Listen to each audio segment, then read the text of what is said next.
Alors, le Conseil présidentiel pour l'Afrique, donc institué par le président de la République au mois d'août 2017, une volonté présidentielle de transformer la relation avec le continent africain. Donc Emmanuel Macron, pendant la campagne, a souhaité instituer un conseil constitué de gens issus de la société civile, à parité, des hommes, des femmes, pour l'éclairer dans le cadre de la définition du nouveau partenariat qu'il souhaite avec le continent africain. Le Conseil présidentiel pour l'Afrique est une institution neuve, avec des gens neufs, aux idées neuves, institution qui rapporte directement au chef de l'État, mais qui travaille avec tous les conseillers du président de la République. Les cibles prioritaires du Conseil présidentiel pour l'Afrique sont les jeunes, la société civile, les entrepreneurs, et puis, bien sûr, les grosses thématiques structurantes telles que le changement climatique, le financement de l'entrepreneuriat, les mobilités. Nous travaillons également sur des axes importants de partenariat avec le continent africain, tels que le sport, et j'ajouterai également tout ce qui est en lien avec l'agriculture et l'agrobusiness. Transformation profonde de la gouvernance, parce que on a affaire pour la première fois à des conseillers qui rapportent directement et sans filtre au président de la République.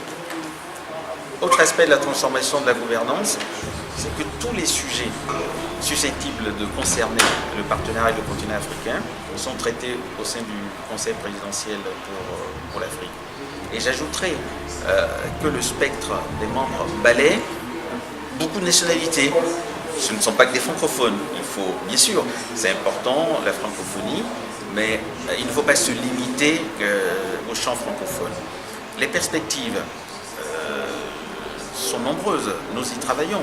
Après le discours de Ouaga auquel nous avons contribué et pour lequel le président a bien voulu recueillir le nombre des propositions que nous avons faites, nous avons aujourd'hui un certain nombre de sujets très importants sur lesquels nous sommes en train de travailler avec les différentes cibles que j'ai évoquées tout à l'heure, que ce soit les entrepreneurs, les jeunes, les associations de femmes, les sociétés civiles.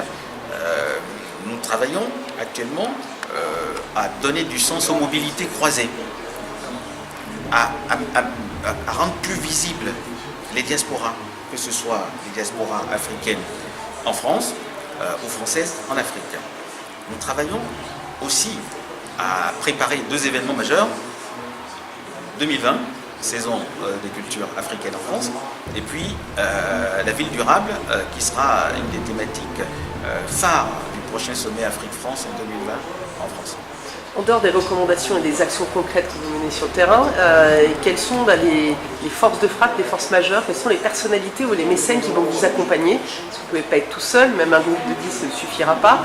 Donc quelles sont les parties prenantes aujourd'hui qui sont engagées, les personnes physiques qui sont engagées dans ce conseil?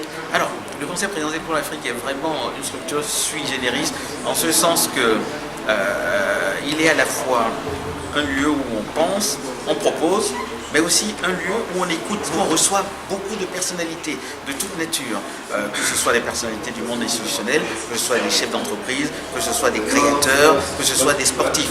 Donc nous essayons d'être les éponges les plus efficaces qui soient pour absorber, pour écouter, recueillir, coproduire, ici en France, mais également en Afrique. Parce que le partenariat que le président de la République souhaite développer avec le continent africain est d'abord une relation de coproduction dans tous les domaines.